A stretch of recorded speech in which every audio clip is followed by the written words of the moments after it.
Semoga kita juga punya perhatian terhadap kehidupan anak-anak, terlebih dalam kehidupan rohaninya. Yang kedua, dari Injil kita juga belajar bahwa sifat-sifat dalam diri anak yang bisa memampukan kita menjadi empunya kerajaan surga. Janganlah menghalang-halangi mereka datang kepadaku, sebab orang-orang seperti merekalah yang empunya kerajaan surga.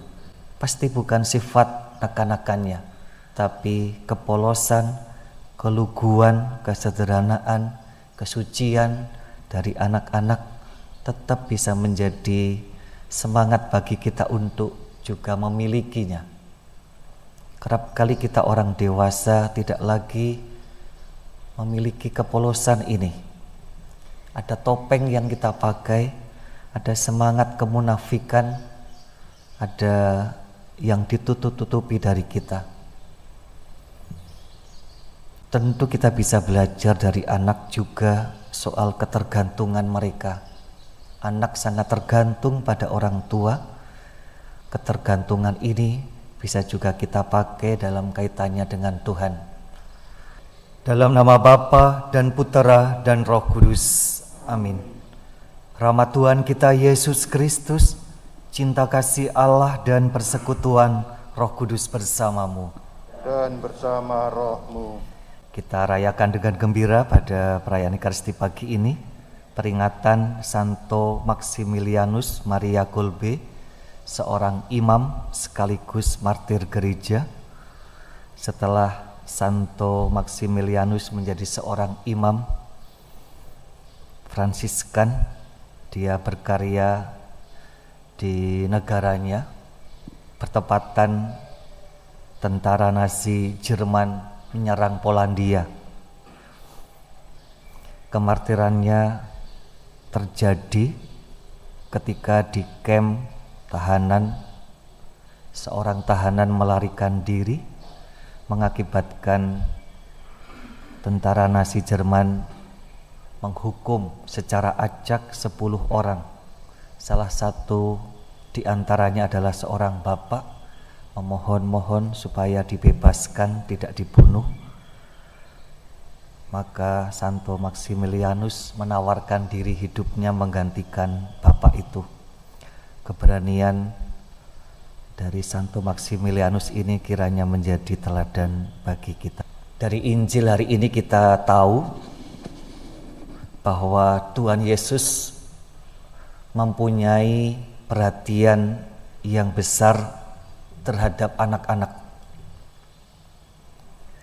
Kerap kali kita dibuat jengkel, barangkali marah ketika menemukan kasus-kasus kenakalan remaja. Tawuran, minum-minuman keras, ngelem, dan lain sebagainya. Tetapi apakah kita tahu sebetulnya yang menjadi akar permasalahannya? Jangan-jangan kita hanya melihat kasus kenakalannya dan kita dibuat marah dengan tingkah anak-anak, tetapi tidak tahu akar permasalahannya. Dan tentunya kita tahu juga salah satunya karena kurangnya perhatian orang tua terhadap anak-anak.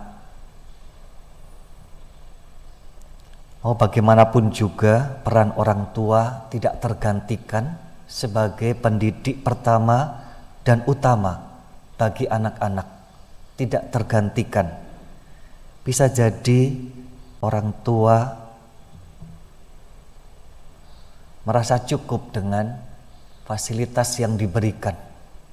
Apa yang diminta diberikan.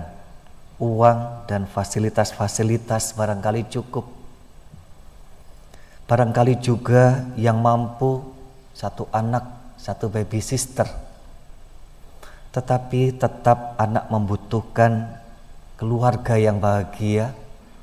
Anak membutuhkan tempat tumbuh dan berkembang. Dan gurunya adalah papa dan mamanya, bapak dan ibunya. Maka perhatian yang cukup, kalau bisa lebih dari orang tua, tentu sangat dibutuhkan oleh orang tua, oleh anak-anak.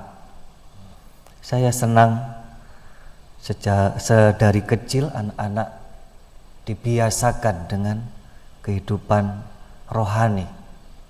Ada keluarga-keluarga yang bisa mengkondisikan keluarga menjadi atau rumah menjadi tempat tumbuh dan berkembangnya nilai-nilai Kristiani. Beberapa waktu yang lalu ada lingkungan yang mengajak saya doa dan pertemuan lingkungan secara daring.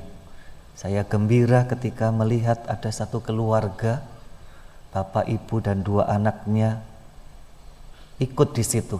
Orang tua melibatkan anak, tentu itu baik untuk keluarga. Masihkah di tengah kesibukan Anda para orang tua punya cara, punya waktu khusus untuk bercerita tentang Yesus kepada anak-anak?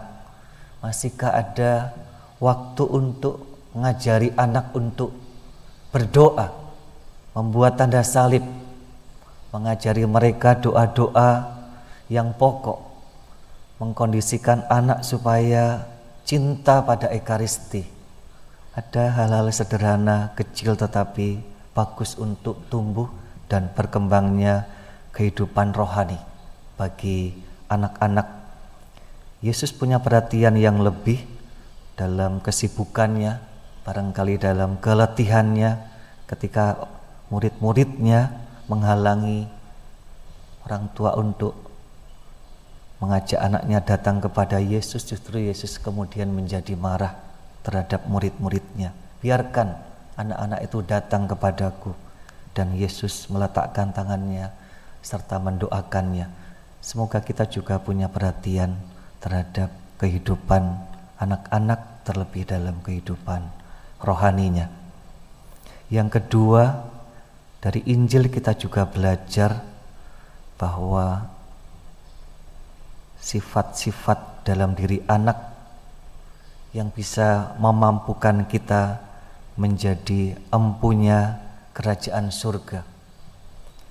Janganlah menghalang-halangi mereka datang kepadaku, sebab orang-orang seperti merekalah yang empunya kerajaan surga. Pasti bukan sifat kekanak-kanakannya, tetapi kepolosan, keluguan, kesederhanaan, kesucian dari anak-anak tetap bisa menjadi semangat bagi kita untuk juga memilikinya. Kerap kali kita orang dewasa tidak lagi memiliki kepolosan ini. Ada topeng yang kita pakai, ada semangat kemunafikan, ada yang ditutup-tutupi dari kita. Tentu kita bisa belajar dari anak juga soal ketergantungan mereka. Anak sangat tergantung pada orang tua. Ketergantungan ini bisa juga kita pakai dalam kaitannya dengan Tuhan. Kerap kali kita sombong dengan apa yang sudah terjadi, apa yang kita miliki, dan kemudian berkurang dalam sifat, sikap ketergantungan kita kepada Tuhan. Tuhan bukan yang utama, Tuhan bukan yang menjadi pokok di dalam hidup. Semoga kita bisa belajar juga dari anak-anak agar kita pun senantiasa menyandarkan diri kita kepada Tuhan, menjadikan Dia yang menjadi utama, pokok di dalam hidup beriman kita. Tuhan memberkati. Amin. Tidak ada kasih yang lebih besar daripada kasih seorang yang menyerahkan nyawanya demi sahabatnya. Tuhan bersamamu. Para saudara, dalam hidup dan karya kini dan selalu dibimbing, dilindungi dan diberkati oleh Allah yang Maha Kuasa, Bapa dan Putera dan Roh Kudus. Amin. Dengan demikian perayaan Ekaristi kita sudah selesai. Marilah kita hidup dalam damai Tuhan.